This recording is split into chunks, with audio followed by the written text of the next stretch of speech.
All right, so welcome back. So we left off the last morning inspiration message with the idea of being indoctrinated with a foreign way of thinking.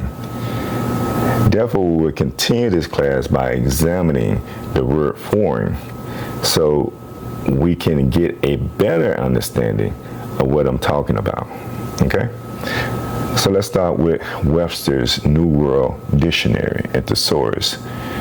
And the Webster's New World Dictionary and thesaurus define foreign as not natural to the person or thing specified, not belonging, not characteristic, not pertinent, irrelevant, not organically belonging, introduced from outside.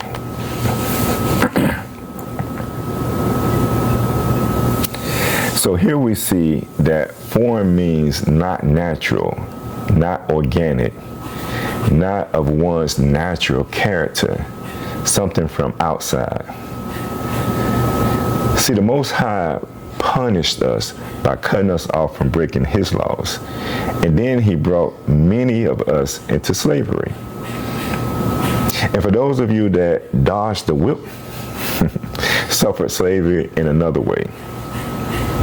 In the book of Joshua,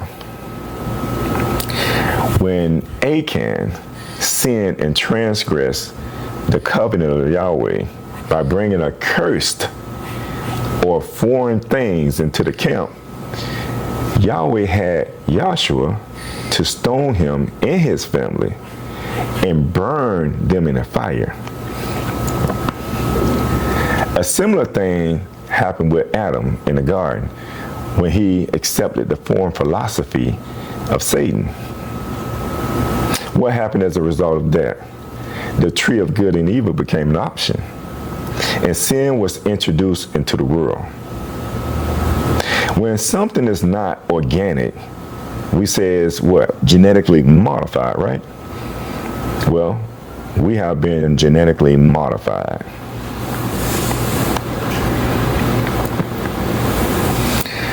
But what do you do now that you are conscious of it?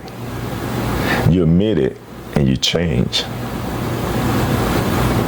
From J.R. Rodell, synonym founder, when you are connected to the God of the Bible, Yahweh, His words are not something you just read about. But as you read, a change or feeling takes over you. And that feeling causes you to act. One may think because you can eloquently expound on the word that they are connected. What determines that is your actions. When you serve false gods in the lands where you live, you disconnect yourself from the true God of the Bible. Let's be clear. You may call on the name of God. You may call on the name of Yahweh.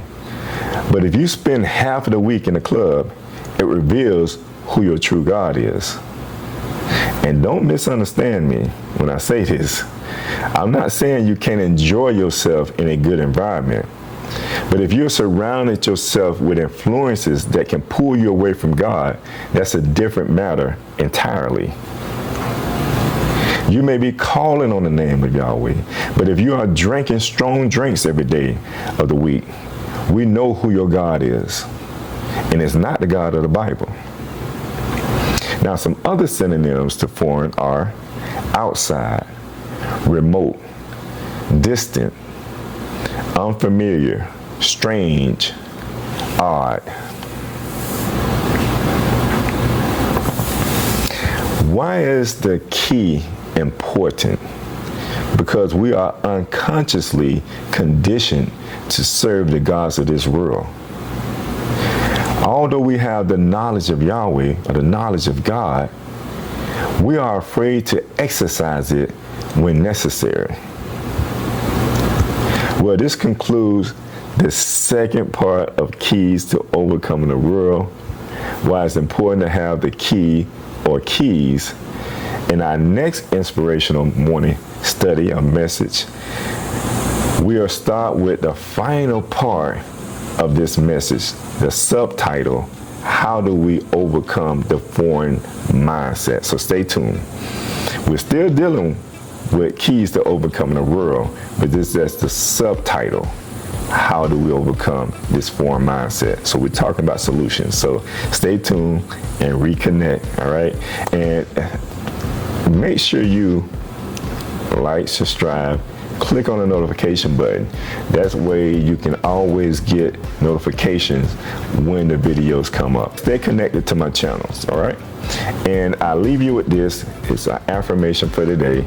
I want you to take this in and receive it. Just remember, today, I stand firm in my faith, just as Daniel did in Babylon. Though the world surrounds me with foreign thoughts, fears, and habits, I will not be shaken. So I want you to take this in today. I want you to receive it, make it a part of your everyday, every moment. Okay? And until next time, peace and prosperity. Stay safe. Thank you for watching. If you enjoyed this video, please like and subscribe to the channel. For books and other spiritual materials, visit www.nostore.com. See you next time.